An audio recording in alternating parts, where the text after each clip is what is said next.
you can't build a house like this. Otherwise, inspectors are going to say, hey, bro, that house is not built to take on that kind of stress. Maybe you could design it and have it like that. But if a house is completely sideways like this, I don't think any inspector is going to accept that. Maybe you'd have to do bracing on the opposite side or whatever. But typically, you want there to be a strong center of mass with your body whenever you want there to be a strong center of mass. Yeah, you want a strong center of mass to be present within your body, and you want the house to be, and you want it to be balanced. And so just like you want a house to be balanced, you want your body to be balanced, right? The body also deals with stress. And the more that you imbalance it doing the shit that this guy's talking about, because it's just sloppy and it doesn't relate to how we actually move in reality, the worse off it's going to be for your hormones. And so for all you that are on the other side saying, oh, Nowdy, you're fucking fear mongering. You're making this out to be worse than what it is. Why the fuck are people like Joe Rogan getting on steroids and never getting off of them then? Right?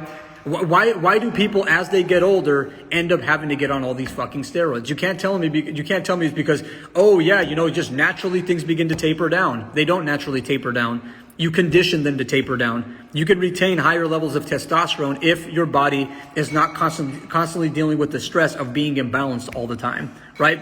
So the more that you stretch, the more that you do resistance training protocols, like what this guy suggests, the more you're going to be hurting when you're in your 40s and 50s. And the more you're going to have to go see the doc, and the more you're going to have to be doing this into your body and injecting steroids in your ass just to be able to maintain.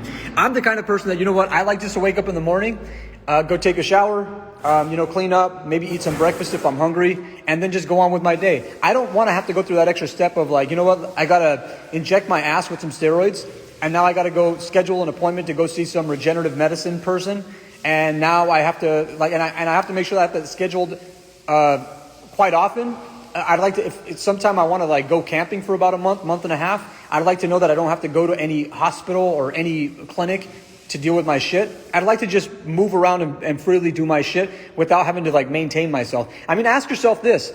If you had a car, would you want to have to prime the engine every time, pump up the tires every time that you're going to fucking drive it? Imagine that every single time you come home, the tires deflate to 99%. And you're like, oh shit, now I got to drive to work. Let me inflate the tires.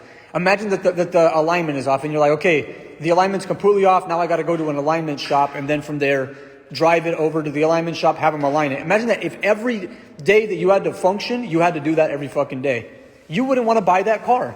How many people are doing this with their body? Oh, I got to have my morning stretching routine. I got to have my morning breath work routine. I got to have my morning coffee. I got to do all this preparatory shit and waste a bunch of time just to be able to get up and running. Whereas for me, what I'm just simply telling people is hey, look, you can skip all those steps and just get straight to the point and tackle your day without having to rely on all these crazy interventions that just take up time and they take up energy, and never mind that, they actually dig you into a deeper hole. So if you want a high maintenance body, keep listening to these fucking guys. For me personally, I like having a low maintenance body that just does what I need it to do, and that's it. And for me, the FP is the lowest maintenance system. Once you understand it well enough, you don't really have to work out. You don't really have to do routines.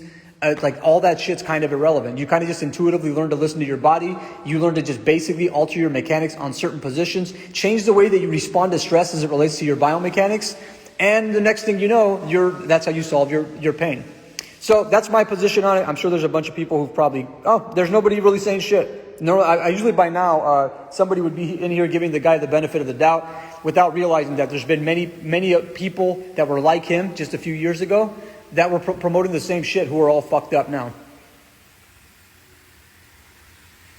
Believe knee over toes guy couldn't dunk even when he went to college. He began protocols. Oh God, I'm sure it was his protocols and not genetic expression. I'm sure it was the protocols, bro. Of course, that's what he's gonna sell it as, right?